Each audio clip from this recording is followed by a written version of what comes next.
இந்த ஒருங்கிணைப்பு குழுவினுடைய பணிகள் எப்படி துவக்கப்பட்டது, எப்படி செயல்பட்டு கொண்டு இருக்கிறது என்பதை மிக விளக்கமாக அருமை சகோதரர் ஜேசிடி பிரபாகரன் அவர்கள் உங்கள்கிட்ட விளக்கமாக சொன்னார்.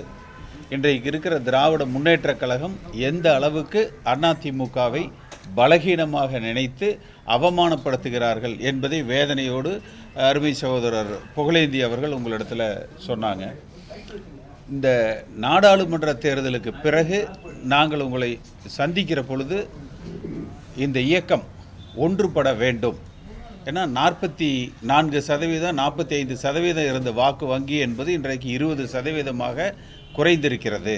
அப்போ இதே நிலை நீடித்தால் அடுத்து வருகிற சட்டமன்ற தேர்தலோ அல்லது உள்ளாட்சி தேர்தலோ வெற்றி வாய்ப்பு என்பதை கனவில் கூட நினைக்க முடியாத அளவுக்கு அதிமுக தொண்டர்கள் சோர்வடைந்திருக்கிறார்கள்.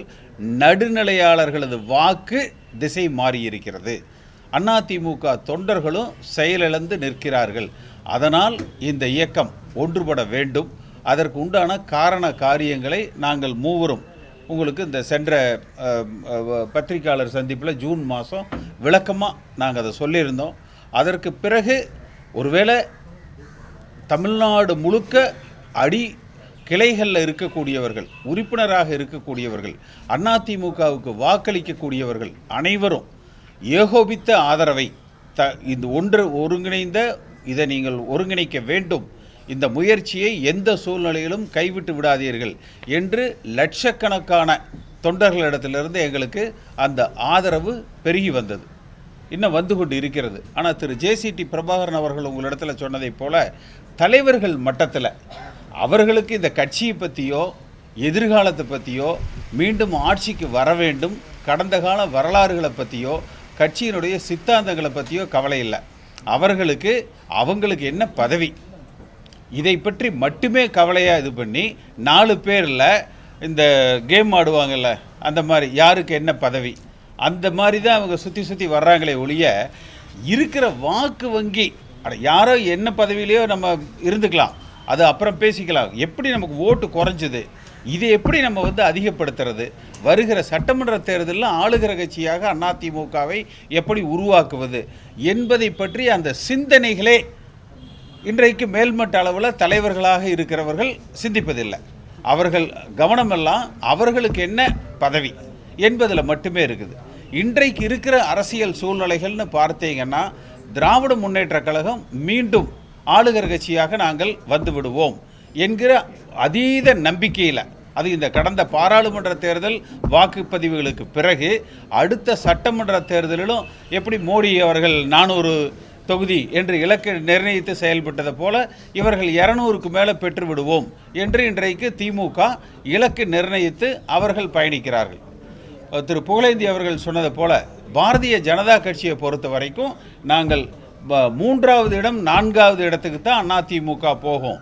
ஒவ்வொரு கட்சியும் தான் வளர வேண்டும் என்று நினைக்கலாம். ஆனால் திரு அண்ணாமலை அவர்களது நோக்கம் அதிமுகவை பலகீனப்படுத்த வேண்டும் என்பதாக மட்டுமே இருக்குது. அதைத்தான் மத்தியில் இருக்கிற பாரதிய ஜனதா கட்சியும் முயற்சி செய்து கொண்டு இருக்கிறார்கள்.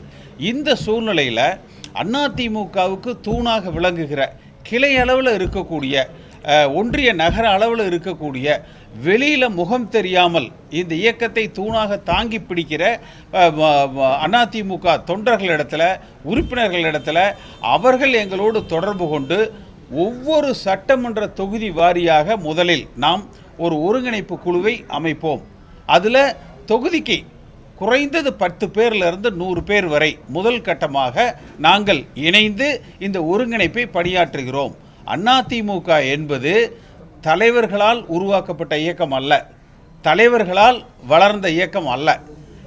அதிமுக என்கிற இயக்கம் தொண்டர்களால் உருவாக்கப்பட்டு புரட்சித் தலைவர் எம்ஜிஆர் அவர்கள் அந்த தொண்டர்களின் இயக்கத்தில் தன்னை இணைத்து கொண்டார். அவர் துவக்கலை, தொண்டர்கள் உருவாக்கிய இயக்கத்தில் அவர் தன்னை இணைத்து கொண்டார். அதே போல் இந்த இயக்கத்தினுடைய வளர்ச்சியை இந்த தொண்டர்கள் தான் தாங்கி பிடிச்சிருக்கிறாங்க. இந்த தொண்டர்கள் தான் இந்த இயக்கத்தை காப்பாற்றி இருக்கிறாங்க.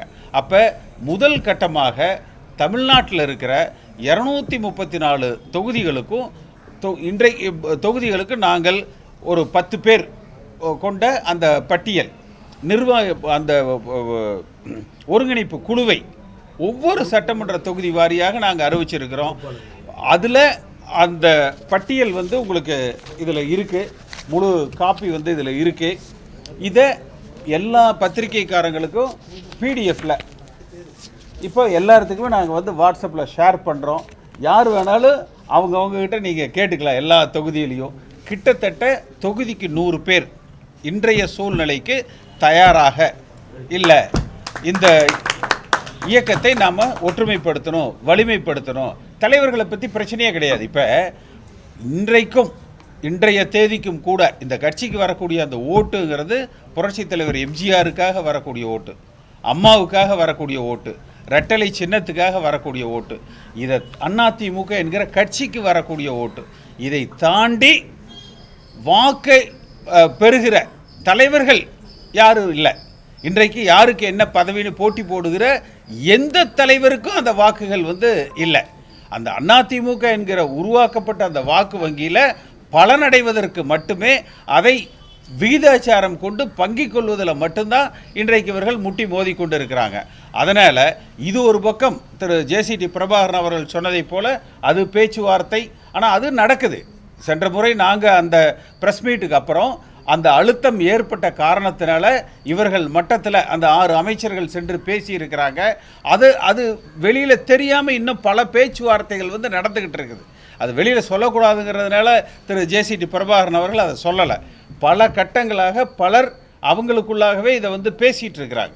அந்த ஒருங்கிணைப்பு குழுவில் நாங்கள் எடுத்த அந்த முன் முயற்சி என்பது நிச்சயமாக சிறப்பாக அது நடந்து கொண்டு இருக்குது.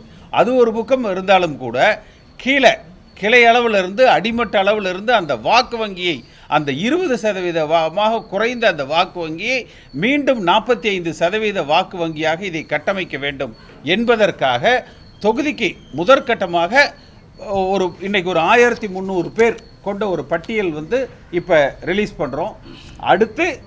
அடுத்தடுத்த வாரங்களில் அடுத்தடுத்த பட்டியல் வந்து ரிலீஸ் பண்ணுறோம்.